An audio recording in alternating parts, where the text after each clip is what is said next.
우리가 집에 거주하는 방법은 크게 세 가지가 있습니다. 저는 오늘 이 세 가지의 방법 중 우리나라 아파트 세입자 중 절반 이상이 선택하고 있는 전세제도, 이 전세를 절대로 살면 안 되는 이유에 대해 말씀드리고자 합니다.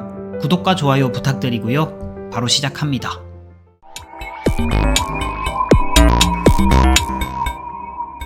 현재 전세에 살고 있는 분들은 이 영상이 불편할 수 있습니다.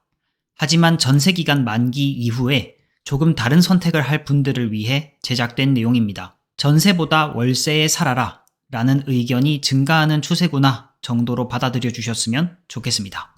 그럼 먼저 전세제도는 왜 생겨나게 되었을까요? 전세는 우리나라에서만 거의 유일하게 찾아볼 수 있는 제도입니다. 1970년 이후 급속도로 진행된 산업화로 인해 도심의 주택 수요가 늘어났고 건설사들의 공급이 증가하게 됩니다. 집은 많아졌고 또 집이 필요했는데 사람들은 도시에서 이제 돈을 벌기 시작했기 때문에 돈이 없었습니다. 당시 개인이 은행에서 돈을 빌리기는 현재와 같이 쉬운 환경이 아니었습니다. 게다가 20%에 가까운 초고금리도 한몫했기 때문에 개인과 개인 간의 대출인 전세가 탄생하게 됩니다. 제가 전세에 절대 살면 안 된다고 말하는 이유는 바로 이것입니다. 전세는 세입자가 자기가 모은 돈에 은행 돈까지 빌려서 집주인에게 무이자로 큰 돈을 그냥 빌려주는 것입니다. 그럼 전세를 월세보다 선호하는 이유는 무엇일까요? 그리고 그것이 잘못되었다고 하는 이유는 무엇일까요? 표면적으로는 전세는 월세에 비해 싸게 보입니다. 그러나 여기서 놓치는 것이 있습니다. 바로 기회비용입니다. 여러분은 대한민국의 집값이 어떻게 될 것이라고 생각하시나요? 미래는 아무도 예측할 수 없지만 다수의 부동산 전문가들과 인구학자들의 중론은 이전의 폭발적인 수익은 어려우며 지역 간 편차가 심화될 것이라고 합니다. 저는 수요가 풍부한 곳의 부동산은 최소한 인플레이션만큼 장기적으로 그것을 방어하며 올라갈 것이라고 생각합니다. 전세입자는 여기서 기회비용을 지불합니다. 집주인은 6억 원의 집을 전세입자에게 4억 원의 전세자금을 빌려 2억 원으로 사게 됩니다. 그리고 6억 원의 집은 2년 동안 5%가 오른 6억 3천만 원이 되었으며 집주인은 이 상승분 3천만 원을 그대로 얻게 됩니다. 하지만 전세입자는 아무것도 가져가지 못합니다. 그리고 만기가 됩니다. 집주인은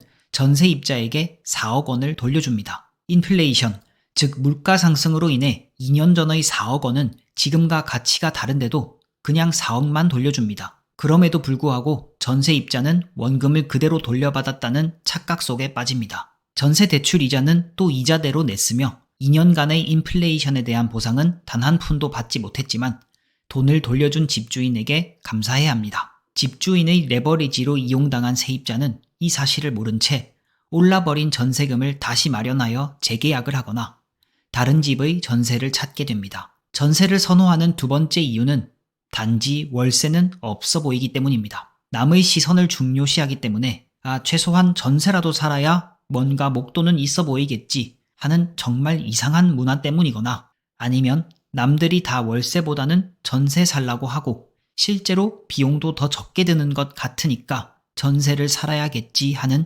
사고회로입니다.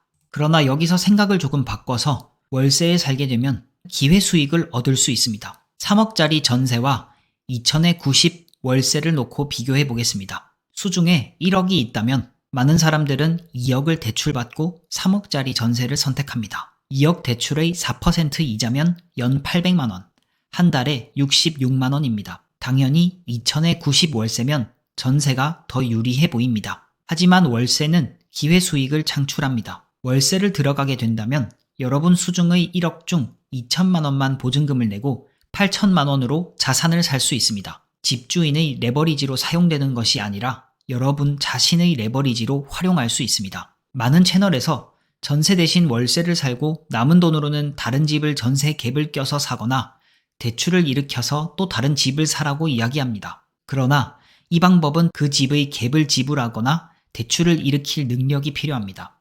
거기에는 정부 규제와 텍스 같은 많은 제약이 따릅니다. 저 역시 자가를 소유하고 있으며 부동산은 엄청난 레버리지를 일으킬 수 있는 좋은 투자처라는 것은 동의합니다. 그러나 저는 대배당이기 때문에 조금 다른 이야기를 해보겠습니다.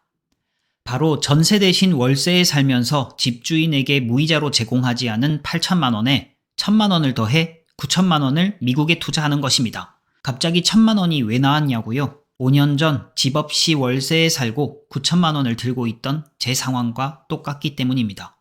제 포트폴리오 부동의 1위 SCHD에 투자하는 것으로 알아보겠습니다. 마침 25년 들어서 주식시장이 조정을 받고 있기 때문에 저는 더 많은 수량을 살 수 있는 세일 기간이라고 생각하고 있습니다. 계산해 보겠습니다. 9천만 원을 20년간 시가 배당률 4%, 연 배당 성장률 약 8% 기준으로 주가 상승을 고려하지 않고 배당 재투자만 고려하였을 때의 표입니다. 전세 한 바퀴인 2년일 경우 9천만 원은 9,765만 원이 되었고 두 바퀴인 4년일 경우 1억 740만 원이 되었습니다. 20년 동안 전세를 옮겨 다녔을 때의 기회비용은 무려 3억 5천만 원이 되었습니다. 큰 금액입니다만 2019년부터 2024년까지의 대한민국 부동산 상황은 전세입자의 포모를 더욱 가중시켰습니다. 저 4억이 전세 한 바퀴인 2년 만에 전세입자의 갭을 사용한 집주인의 이익으로 고스란히 들어가는 경우도 많았기 때문입니다. 슈드의 주가 상승을 고려하지 않은 이유는 전세이자보다 월세가 월 24만 원 더 비쌌으며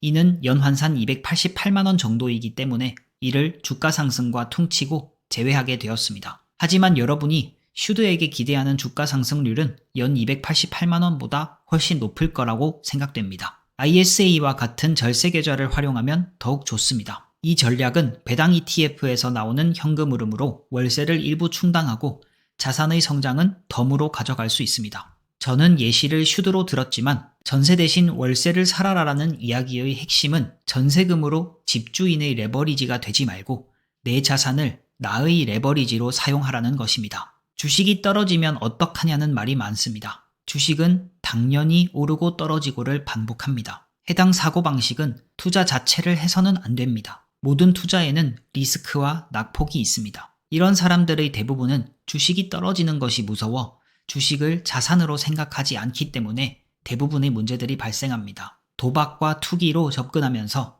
시장에 머무르지 않습니다. 투자의 열매인 배당은 받아보지도 못하고 손해를 보고 도망가게 됩니다. 이상한 주식을 사지 말고 그냥 VOO나 SCHD와 같은 ETF에 꾸준히 투자하세요. 제가 믿는 투자 철학의 핵심은 바로 증시는 우상향한다입니다. 저를 포함한 모든 장기 투자자는 증시의 우상향을 대전제로 합니다. 이것이 전제되어야 파는 것이 예외가 됨을 깨닫기 때문입니다. 오늘도 끝까지 시청해 주셔서 감사합니다. 모두 배당 많이 받으세요.